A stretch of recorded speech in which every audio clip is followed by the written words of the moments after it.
Floral pattern വരുന്ന ക്രോഷ്യയാണ്.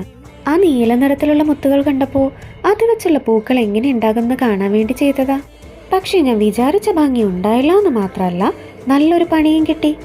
അതുകൊണ്ട് തന്നെ ഈ വീഡിയോ പോസ്റ്റ് ചെയ്യണ്ടെന്നാണ് ഞാൻ ആദ്യം കരുതിയേ. പക്ഷെ ബീറ്റ് ക്രോഷ്യ പഠിക്കാൻ ആഗ്രഹമുണ്ടെന്ന് പറഞ്ഞ് കമൻ്റ് ഇട്ട കുറേ ആൾക്കാരുണ്ട്. അവർക്ക് ഈ വീഡിയോ യൂസ്ഫുൾ ആകുമെന്ന് തോന്നി. ബീറ്റ് ക്രോഷ്യയിൽ ഉണ്ടാകാൻ സാധ്യതയുള്ള കുറച്ച് പ്രശ്നങ്ങളും കൂടി മനസ്സിലാക്കിയിരിക്കാമല്ലോ. അപ്പോൾ മുത്തുകോർക്കലും ക്രോഷ്യ ചെയ്യലും ഒക്കെ വളരെ ഭംഗിയായിട്ട് നടന്നു. പ്രത്യേകിച്ച് ഒരു പ്രശ്നം ഉണ്ടായില്ല. ബീറ്റ് ക്യാപ്പും കൊടുത്തും ഒക്കെ ഇട്ട് നല്ല ഭംഗിയാക്കി. വളരെ നന്നായിട്ടുണ്ടെന്നാണ് ഞാൻ ആദ്യം വിചാരിച്ചു. പക്ഷെ അല്ല, പ്രശ്നമുണ്ട്. ഒരു പൂവ് ശരിയായിട്ടില്ല.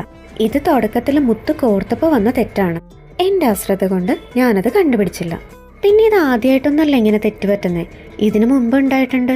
മുത്ത് കോർക്കുമ്പോൾ ഒരെണ്ണം തെറ്റിപ്പോയാൽ പോലും അത് ഡിസൈനെ നല്ല രീതിയിൽ ബാധിക്കും. ചിലപ്പോൾ 1-2 മുത്ത് പൊട്ടിച്ചാൽ തീരാവുന്ന പ്രശ്നമേ കാണുള്ളൂ. ചിലപ്പോൾ മുഴുവൻ അഴിച്ചു പണിയേണ്ടി വരും.